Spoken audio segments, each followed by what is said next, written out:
కుటుంబ దాహం కోసం, అధికార దాహం కోసం, అవినీతి కోసం ఆ వైఎస్ జగన్ తోటి ఒప్పందం కుదుర్చుకొని ఈ ఎంపీ సీట్లతోటి బీఆర్ఎస్ అనే పార్టీ పెట్టి ప్రధానమంత్రి కావాలి, నేను నా కొడుకుని ఇక్కడికి ముఖ్యమంత్రిని చేయాలని ఒక ఆలోచన, దుర్మార్గమైన ఆలోచనతోటి తెలంగాణ ప్రజలకు అన్యాయం చేసిన మాట వాస్తవం. ఈరోజు మా గౌరవ మంత్రివర్యులు మీకు క్లియర్గా చెప్పిండ్రు, మీకు దురాలోచన పుట్టింది, అధికారం పర్మనెంట్ మాదే, ఇంకెవరు రారు.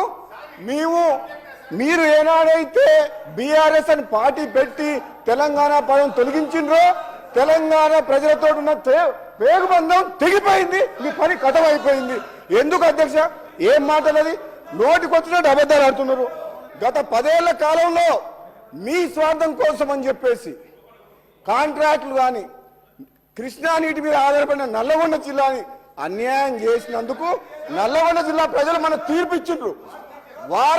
వారందరూ బాధతో సమయంలో కాంగ్రెస్ పార్టీ ప్రభుత్వం వచ్చిన తర్వాత ఈరోజు తెలంగాణకు అన్యాయం ఏ విధంగా చేసిందని చెప్పి అన్ని ప్రజలకు చెప్తుంటే జీర్ణించుకోలేక ఈ హరీష్ రావు గారు, అధ్యక్ష ఇంకొక మాట చెప్తా హరీష్ రావు గారి గురించి మళ్ళీ చెప్తా, మొన్న సభలో కూడా చెప్పిన, మళ్ళీ చెప్తున్నా, ఈయనకు మేనమామ సాలు వచ్చింది అంటే కేసీఆర్ గారికి జుట్లకెళ్ళి వెళ్ళిండు, అబద్ధాలు అడుట్లా జుట్లకెళ్ళి వెళ్ళిండు, మామని మించిన అల్లుడు, నిజాల్ని అబద్ధాలు చేస్తుట్లా ప్రతి మాట అబద్ధమే అధ్యక్ష. 10 ఏళ్ల పాటు ప్రాజెక్టుల పేరు మీద, రీడిజైన్ పేరు మీద కాంట్రాక్టులు వాళ్ళు ఇష్టం వచ్చి లక్షల కోట్ల అప్పులు చేసిన చరిత్ర వాళ్ళది. ఈ రోజు తెలంగాణ ప్రజలందరూ ఏమనుకున్నారు? వీళ్ళు ఏమన్నారు? వీళ్ళు కళలో సాకారం చేసినారు. ఏం సాకారం చేయలే, సాగుబోతుల తెలంగాణ చేసి బెల్ట్ షాపులు పెట్టి రాష్ట్రాన్ని అప్పుల పాలు చేసి 7 లక్షల కోట్లు అప్పులమయం చేసిండ్రు. ఏం మాట్లాడుతున్నారు మీరు? ఏం మాట్లాడుతున్నారు? తెలంగాణ ఇచ్చింది కాంగ్రెస్ పార్టీ, తెలంగాణ ఇచ్చింది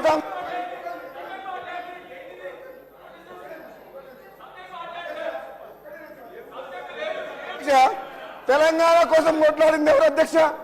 తెలంగాణ మీ పార్లమెంట్ సభ్యులు, నేను పొన్నం ప్రభాకర్ గారు మేము పార్లమెంట్ సభ్యులం కొట్లాడి పార్లమెంట్ లో బిల్లు పాస్ చేసి తెలంగాణ తీసుకొచ్చినాం. ఈయన తెలంగాణ చావు నోట్ల తలకా పెట్టినా అంటాడు. 100 మంది 1000 మంది చనిపోయింది, కానీ కేసీఆర్ కుటుంబంలో ఎవరికైనా కాలికి దెబ్బన రాకిందా, ఇట్లా గీత పడ్డదా? కానీ అమాయకులను పొట్టలు పెట్టుకున్న చరిత్ర వీళ్ళది, అమాయకులను పొట్టలు పెట్టుకున్న చరిత్ర వీళ్ళది. తెలంగాణ తెచ్చింది మేము కాంగ్రెస్ పార్టీ ఎంపీలము, తెలంగాణ ఇచ్చింది కాంగ్రెస్ పార్టీ అధ్యక్ష. మినిస్టర్ గారు ప్లీజ్. నేను గౌరవ స్పీకర్ గారిని కోరుతా ఉన్నా అధ్యక్ష, ప్రధానంగా మన రాష్ట్రానికి సంబంధించిన ఒక ప్రధానమైన అంశం, మూడు ప్రధానమైన అంశాల పైన వారు మాతోనే ఏకీభవిస్తా ఉన్నారా లేదా అని ఇప్పుడే డిప్యూటీ చీఫ్